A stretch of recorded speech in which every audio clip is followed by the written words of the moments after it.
When your controller won't connect, it immediately affects how you interact inside VR menus don't respond, tracking feels off, or the controller doesn't show up at all.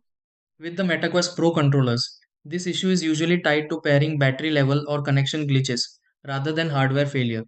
Sometimes the controller is powered on but not recognized by the headset. Other times, it may have been paired earlier but lost connection after an update or restart. There are also situations where low battery or tracking interruptions cause it to disconnect unexpectedly. Instead of assuming the controller is broken, these are the steps you can try to fix this and restore the connection properly. 1. Charge the controller fully before attempting to reconnect.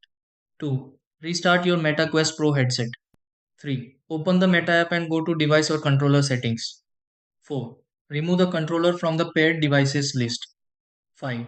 Press and hold the pairing buttons on the controller. 6. Repair the controller through the app and confirm connection.